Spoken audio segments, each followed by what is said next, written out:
wabarakatuh. Salam sejahtera untuk kita semua. Halo adik-adik, perkenalkan nama kakak Nur Anissa Simbolon. Dalam video kali ini kakak akan menjelaskan materi pembelajaran PPKN pada kelas 7 semester ganjil, yakni bertemakan keberagaman suku, agama, ras, dan antar golongan. Sebelum kakak menjelaskan satu kasus mengenai tema tersebut, kakak akan sedikit menjelaskan materi tersebut. Baik, langsung saja. Makna Bhinneka Tunggal Ika. Sebagaimana kita ketahui bersama bahwa semboyan Bhinneka Tunggal Ika yang tertulis pada lambang negara Indonesia Garuda Pancasila memiliki arti berbeda-beda tetapi tetap satu. Kata Bhinneka berarti beraneka ragam atau berbeda-beda. Kata tunggal berarti satu dan Ika berarti itu.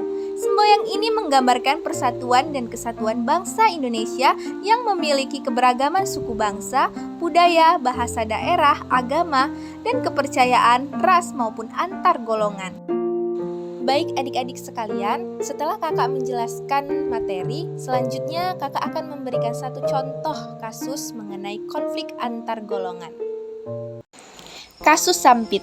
Banyak versi yang menguraikan tentang penyebab terjadinya pertikaian berdarah antara etnis Dayak dan Madura. Surata dan Andrianto 2001 memaparkan tentang pencetus terjadinya konflik etnis di Kalimantan Tengah. Kerusuhan Sampit bermula dari perkelahian seorang siswa SMK Baamang. Perkelahian itu melibatkan anak warga Dayak dan Madura, di mana pada hari Minggu 18 Februari 2001 pukul 3 dini hari sekelompok pemuda Dayak menyerang dan membunuh Matayo, warga Madura, dan 3 orang anggota keluarganya ikut tewas. 4 jam kemudian pasca eksekusi terhadap Matayo ini, setelah informasi menyebar di penjuru kota Sampit, ratusan etnis Madura berhamburan keluar dengan senjata tajam, menuntut balas dan tidak terima terhadap kematian Matayo. Fakta kasus. Faktor pemicu dalam kerusuhan sosial antara etnis Dayak dan etnis Madura tahun 2001 di Kalimantan Tengah secara kronologis terjadi dalam 3 fase. Faktor yang memicu kerusuhan dalam konflik Sampit yaitu salah seorang warga dari etnis Madura membakar salah satu rumah etnis Dayak. Berdasarkan analisis mahasiswa menurut Nur Anissa Simbolon, dari kasus yang ada dapat dilihat penyebab terjadinya dikarenakan adanya pertumpahan darah bukan hanya sekali terjadi tetapi sudah terjadi 2 kali pertumpahan darah dan berakhir dengan balas dendam antar suku. Menurut mahasiswa Fandi Pranata Tarigan, penyebab perang antar suku adalah adanya isu yang belum tentu benar atau hoaks, serta penyebab lain yaitu karena pendidikan yang belum merata. Akibat perang ini banyak terjadi kerugian mulai rusaknya fasilitas hingga kehilangan nyawa.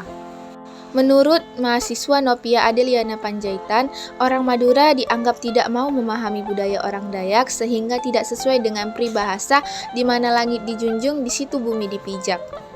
Berdasarkan wawancara terhadap tokoh pendidikan, Ibu Engli Ratnapuri, guru MAN Rantau Perapat, adanya suku pendatang yang masuk ke dalam suku Dayak di Kalimantan Tengah berawal dari rasa iri hati diiringi dengan faktor ekonomi, di mana suku Madura sebagai pendatang tetapi mereka lebih sukses daripada suku asli Dayak. Menurut Ibu Ruth Munte, guru SMP Negeri 21 Medan, konflik antar suku seperti kasus antara Dayak dan Madura di Kalimantan Tengah dapat memiliki berbagai penyebab, termasuk perbedaan budaya, ekonomi, agama, dan sumber daya alam. Menurut Ibu Lisbeth, guru SMA Negeri 18 Medan, konflik ini terjadi karena adanya perbedaan antar etnis, permasalahan dari nenek moyang etnis tersebut, kurangnya rasa menghargai sesama, dan perekonomian yang tidak merata. Menurut kajian literatur, untuk kasus Indonesia, Konjareningrat mencatat bahwa sejak kemerdekaan hingga dasawarsa tidak kurang dari 8 perang suku dan pertentangan antar etnis telah terjadi. Solusi terhadap permasalahan konflik Sampit di Kalimantan Tengah. Menurut pendapat mahasiswa Nur Anissa Simbolon, solusi yang dapat ditawarkan yaitu seharusnya dengan menghadirkan tokoh-tokoh adat dari kedua belah pihak dan nantinya ada pihak penengah dari pemerintah setempat yang mana difasilitasi oleh negara untuk menemukan titik solusi dari kesepakatan. Menurut Pandi Pranata Tarigan, solusi yang ditawarkan menumbuhkan sikap toleransi, menumbuhkan semangat nasionalisme, menumbuhkan sikap kerjasama, dan menumbuhkan sikap empati maupun empati.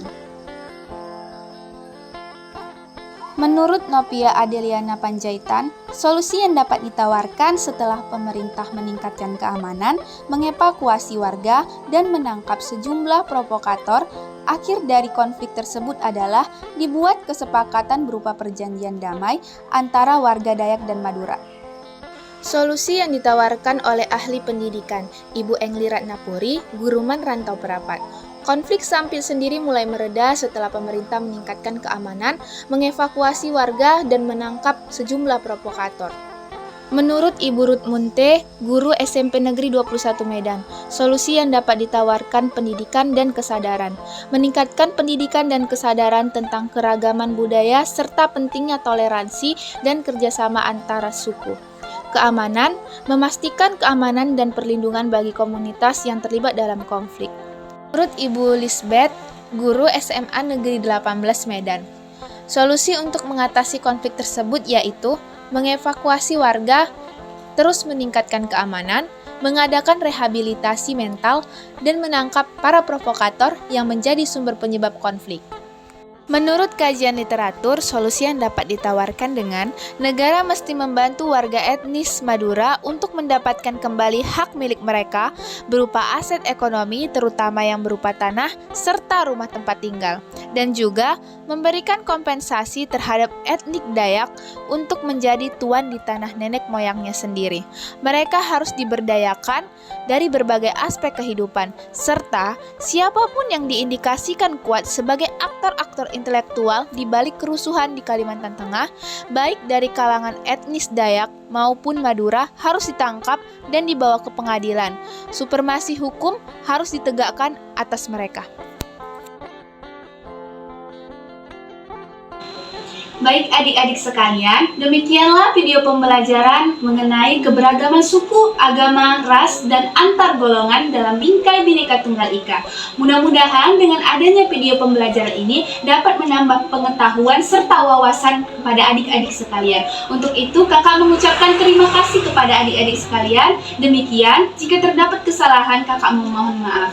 Billahi taufiq wal hidayah. Wassalamualaikum warahmatullahi wabarakatuh. Dadah.